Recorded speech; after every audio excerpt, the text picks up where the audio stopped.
Hello viewers, আসসালামু আলাইকুম। এখানে যে মাছগুলো দেখতেছেন দেশি ট্যাংরা মাছের পোনা। হ্যাঁ ভিউয়ার্স, এই ট্যাংরা মাছগুলো আপনার পুকুরের জন্য কিভাবে কালচার করতে পারেন তার জন্য এই ভিডিওটা আপনাদের জন্য উপহার রয়েছে। এই ভিডিওগুলো আপনারা দেখে ওতে মতামত জেনে নেবেন, ওতে মাছ চাষের সম্বন্ধ ওতে তথ্য পাওয়ার জন্য এই ভিডিওটা দেখুন। কত ফুট পানির মাধ্যমে মাছগুলো চাষ করলে সঠিকভাবে হয়ে যাবে। ভিউয়ার্স, দেখা গেছে আপনার পুকুরে যে মাছগুলো ছাড়িবেন সেই পুকুরটা আগেভাগে থেকে নার্সিং করে নেবেন। পুকুরের পানির সর্বোচ্চ আপনার 8 থেকে 9 ফিট কিংবা 6 ফিট থাকিতে হবে।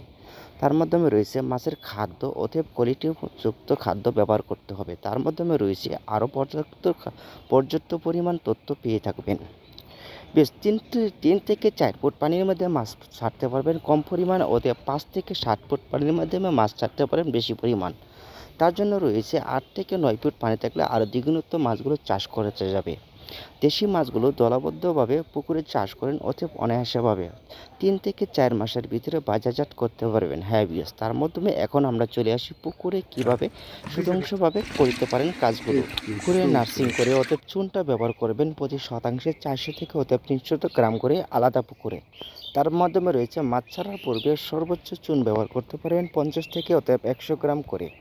এর মাধ্যমে দেখা গেছে মাছের গায়েগত কোনো সমস্যা হলে আরও কী জটিল দাগ থাকে তাহলে আপনারা কমেন্টের মাধ্যমে জেনে নেবেন।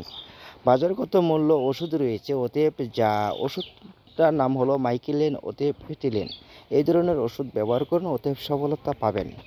দেখা গেছে আরও কিছু ইকোনল একটা ওষুধ রয়েছে যা পর্যাপ্ত পরিমাণ কাজ করে মাছের ক্ষেত্রে।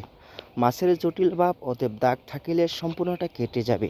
দেখা গেছে আপনি 5 মাসের ভিতরে মাছের খাদ্য অতএব পরিমাণ মতনে কী পরিমাণ দিবেন। এটার মাধ্যমে দেখা গেছে আপনার সর্বোচ্চ 10,000 মাছের জন্য আপনার প্রতিদিন 1 কেজি করে খাবার বিতরণ করতে হবে। তার মাধ্যমে দেখা গেছে মাছের খাদ্যতে ওতে প্রোটিন যদি কম থাকে তাহলে খাদ্যর পরিমাণ বাড়ায় দিতে হবে। প্লিজ আমাদের ভিডিওটা যদি ভালো লাগে অবশ্যই লাইক করুন।